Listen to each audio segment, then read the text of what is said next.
Hello everybody, welcome back to my channel. Today we're going over the very best gear in Legends Rewritten, the best weapons, the best magics, and what moves to use, and basically how to become the most overpowered player possible in this game.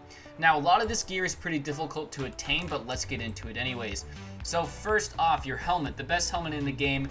Really no debate, it is limitless. Now the problem with this is it is a limited hat. You can only get it through trading right now, but it is 750 HP and 550 mana, which is a ton of both.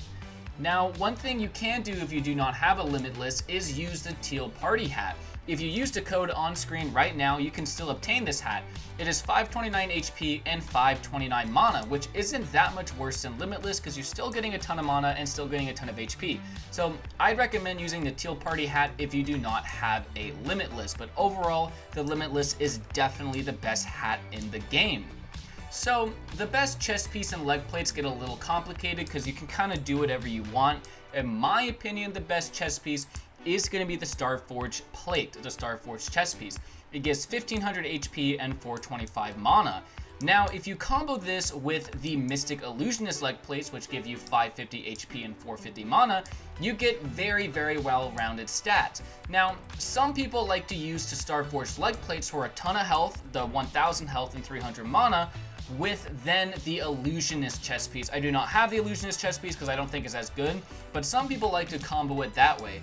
The reason why I think Starforged plate with Illusionist leg plates is the best is because you get a ton of HP from the Starforged plate and you get a ton of mana from the Illusionist leg plates while still getting a ton of mana from the Starforged plate. And overall, it gives you pretty much the best well-rounded stats. And then the best cape, the necklace you want to use is the Whitebeard cape. The 650 HP and 450 mana is just by far the best in the game. If you do all of these things, you're going to be getting around 4,400 health and around 2,100 mana, which is more than enough in pretty much any situation, and you are definitely going to be surviving anything. So the best weapons in the game, there are a lot. So the best overall weapon is of course the Giro Naginata. It's very spammable, its special move does a ton of damage, both those attacks do around 700, its melee attack does about 120 on people, and overall it is an absolute powerhouse of a weapon. It does come from the raid and it is rather difficult to obtain, but it is very much so worth it because it is easily the best weapon in the game. Now, there are other weapons out there that are very, very good. A lot of people seem to like to use Blood Moon and Twilight together. If you use both of these swords together, you get a very powerful special move attack, which does look very, very cool.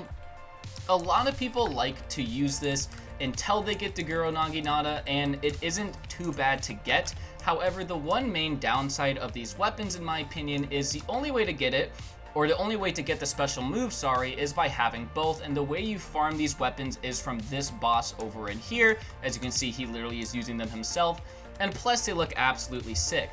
Now, another weapon you can use until you get the Giro Naginata is of course the Phantom Scythe, which is going to come from Regulus, but if you guys have been playing this game a while, you know Regulus's drop rates are terrible, but this weapon's very good. The swings do I think like 80, and then a special move does around 650 in the radius of it. Plus it looks sick and it just does a ton of damage. So you can always use that, but again, the Giro Naginata is better. Sakura Blade you can always use, except it is limited, so I don't imagine a lot of people are using this anymore. Its special attack is also very, very effective. And then the last weapon, or the last few weapons I'm going to talk about. One is the Sacred Spear, which comes from Meliodas in those floating island areas in the fall. This thing is still a very, very good weapon. So it is technically a ranged weapon, but it's not really that ranged. It does a ton of damage, as you guys can see. Every single time you spam it, it does a different move, and its special attack does a ton of damage as well. So overall, I do also think that this is one of the best weapons in the game, and the reason why I think a lot of people should go for it is because you do not actually have to do a raid to get it. It's not limited. All you have to do is farm that one mob boss, the Meliodas boss, near the starting area. And I do think it's actually a little bit better than Twilight and Blood Moon. Now, the last weapon I'm going to cover for now is going to be the Frostbow, because I don't have the Phantom Bow. I know the Phantom Bow is a little bit better, in terms of raw damage, but the reason why I'm talking about the Frostbow is because with Frost Arrows, something you can do is very, very awesome. You can quite literally stun lock whoever you want with this over and over and over again, because what happens with the frost arrows is it will freeze a boss, an enemy, whatever you want. So as you can see, you can just kind of stun lock them as long as you're not missing all your shots. Now the frost bow also has this awesome V attack right there, as you can see, which does do a pretty decent amount of damage, and it has a relatively low cooldown.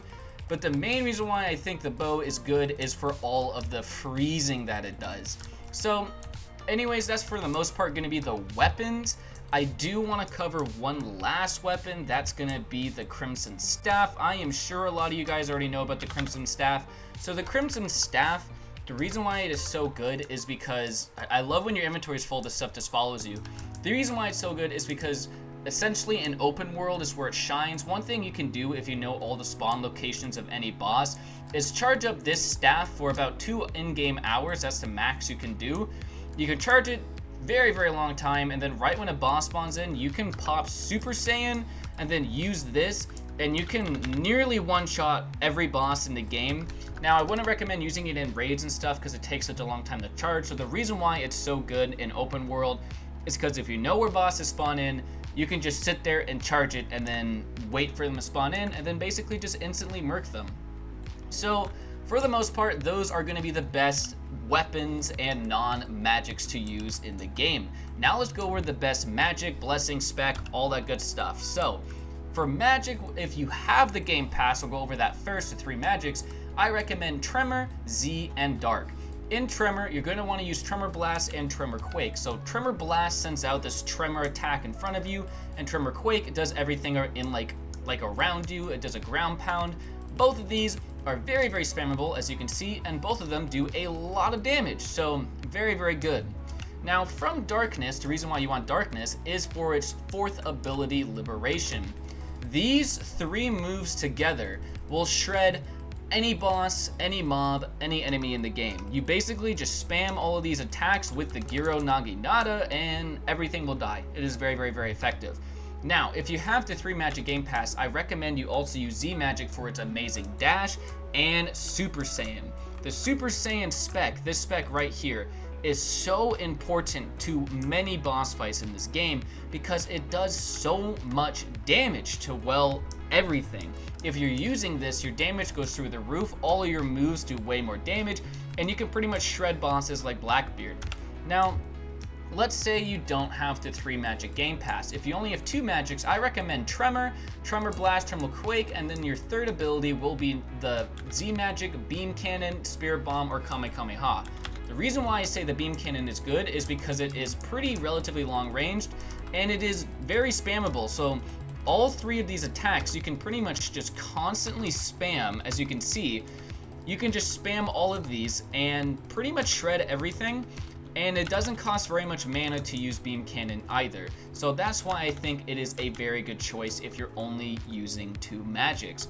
Now, the blessing isn't as important as it used to be. The reason why I use Wardo is because if you're farming for the Authority Greed, which as you can see I don't have it because Regulus hasn't been nice to me, but if you're farming Regulus with this blessing, the time stop is very useful because if you guys know anything about Regulus, you'll know that you can't actually harm him by using magic attacks.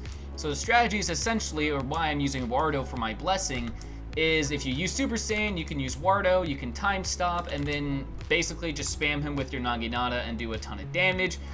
That is why I use that blessing. I know a lot of people like to use Sunshine as well, because Sunshine makes you do a lot more damage. Overall, it's really up to you. But if we're getting into the authorities, there's only one in the game, and that's Greed from Regulus. I do not have it yet, because he has not been very nice to me, and he will not drop it. But anyways, please, if you have that greed, if you have that authority greed, please comment down below what it does. I really want to know what it does, and it's the best authority in the game right now because it is the only authority in the game right now. But you really don't need greed in order to be a powerful player. It just definitely will help you out a little bit. Anyways, guys, that is going to be my video going over the best gear setup, the best moves, the best everything in this game. Let me know if you disagree with anything, and let me know if this video helped you out. Leave a like if you enjoyed, subscribe for more, and I'll see you all in the next one. Bye!